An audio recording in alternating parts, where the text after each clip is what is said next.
Assalamualaikum warahmatullahi wabarakatuh. Perkenalkan, nama saya Syifa Nurul Sabila Datau dari kelas 3F PGSD Fakultas Ilmu Pendidikan Universitas Negeri Gorontalo. Nah, hari ini saya akan menjelaskan sedikit tentang komponen-komponen kurikulum. Nah, terkait dengan komponen-komponen kurikulum ini, sebagai sebuah sistem, kurikulum sudah tentu memiliki komponen-komponen yang dimana komponen-komponen ini berkaitan antara satu sama lain dan harus dikerjakan secara beriringan ataupun bersamaan. Jika salah satu komponen saja yang tidak dikerjakan, maka kurikulum ini tidak akan berjalan dengan maksimal atau tidak akan berjalan dengan baik. Nah, kurikulum ini sudah tentu harus memiliki kesesuaian ataupun relevansi. Kurikulum ini berdasarkan kesesuaian dan relevansi tadi terhadap dua hal, yaitu yang pertama berdasarkan kesesuaian akan tuntutan ataupun kebutuhan perkembangan di masyarakat, dan yang kedua berdasarkan kesesuaian dengan tujuan, isi atau proses, dan juga strategi, metode, dan juga evaluasi daripada kurikulum. Nah, hari ini yang akan saya bahas terkait dengan komponen-komponen ini yang tadi telah dikatakan, yaitu yang pertama ada tujuan yang merupakan komponen kurikulum, yaitu yang pertama ada tujuan, kemudian yang kedua ada isi atau materi, yang ketiga ada strategi atau metode, dan yang terakhir ada evaluasi. Yang akan saya jelaskan secara satu persatu.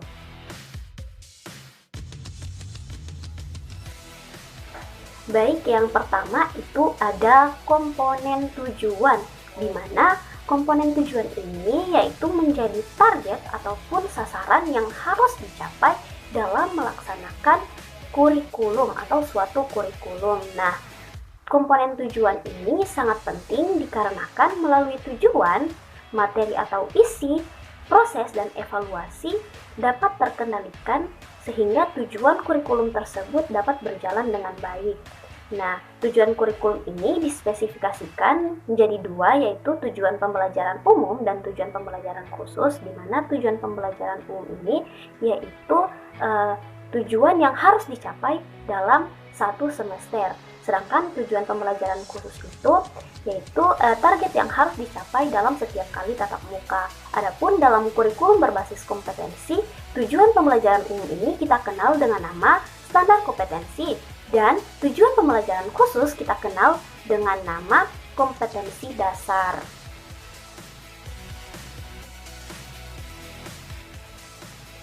Yang selanjutnya, yang kedua ada komponen materi atau isi. Nah, komponen materi atau isi ini didesain untuk mencapai komponen tujuan yang tadi, di mana maksud daripada komponen isi atau materi ini yaitu berisi ilmu pengetahuan, nilai, pengalaman, dan keterampilan belajar yang dikembangkan dalam proses pembelajaran. Seperti yang kita ketahui bahwa siswa itu belajar dengan cara berinteraksi dengan lingkungannya, baik itu dengan orang-orang sekitar, alat-alat, ataupun ide-ide. Nah, tugas utama guru di sini yaitu menciptakan lingkungan yang tadi, yang dimaksudkan tadi. Bagaimana agar nantinya siswa dalam proses pembelajarannya dapat berinteraksi secara produktif. Nah, adapun materi pembelajaran yang akan diberikan itu harus tersusun secara sistematis dan logis. Nah, secara sistematis dan logisnya bagaimana? Yaitu dalam bentuk yang pertama itu teori, di mana teori ini merupakan seperangkat konstruk atau konsep. Kemudian yang kedua ada konsep, yang dimana konsep ini merupakan definisi singkat dari sekelompok gejala atau fakta. Kemudian yang ketiga ada generalisasi, yang ini merupakan kesimpulan. Kemudian ada prinsip yang merupakan ide utama. Kemudian ada prosedur, yang dimana ini merupakan langkah-langkah daripada materi-materi pembelajaran. Kemudian ada fakta, di mana fakta ini merupakan sejumlah informasi khusus dalam materi yang dianggap penting. Kemudian ada istilah, yaitu merupakan istilah perbendarahan kata yang baru secara khusus yang dikenalkan dalam materi. Kemudian ada contoh atau ilustrasi, ada definisi, Dan yang terakhir ada preposisi, yang dimana ini merupakan cara-cara penyampaian materi. Nah, itu tadi bagian daripada komponen-komponen materi atau isi. Selanjutnya ada komponen strategi atau metode, yang dimana komponen strategi atau metode ini merupakan komponen ketiga dalam proses pengembangan kurikulum. Ini sangat penting dalam proses pengembangan kurikulum dikarenakan langsung berkaitan dengan implementasi kurikulum di lapangan. Nah, merujuk daripada strategi ini berisi dengan pendekatan, metode, serta peralatan mengajar yang digunakan dalam proses pembelajaran. Akan tetapi, metode atau strategi ini tidak hanya terbatas pada hal itu saja. Ada juga cara-cara yang digunakan dalam proses pengajaran, ada juga penilaian, ada bimbingan, ada penyuluhan, serta pengaturan kegiatan di sekolah. Nah, strategi ini meliputi rencana, metode, dan perangkat kegiatan yang direncanakan untuk mencapai tujuan tertentu.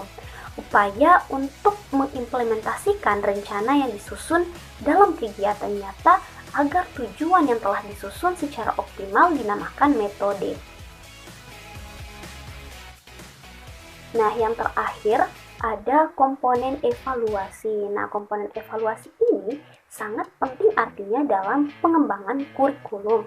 Nah, ini dikarenakan dengan adanya evaluasi, maka dapat diketahui apakah sasaran yang ingin dituju dapat dicapai atau tidak. Dan juga evaluasi ini juga berguna untuk menilai apakah proses daripada kurikulum berjalan secara optimal atau tidak. Nah, dengan adanya evaluasi ini dapat memberikan petunjuk-petunjuk. Dengan petunjuk-petunjuk tersebut, maka dapat diketahui dan juga dapat dilakukan perbaikan-perbaikan. Nah, maka dari itu, hendaklah evaluasi ini terus dilaksanakan secara terus-menerus.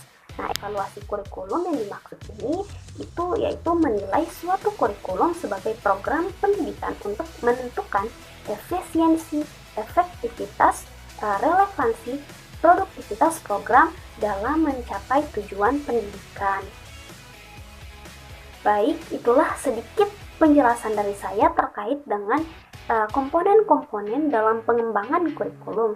Jika ada salah kata ataupun kurang lebih dalam penjelasan saya, mohon maafkan karena segala bentuk kesempurnaan hanya milik Allah Subhanahu wa taala, Tuhan yang Maha Esa.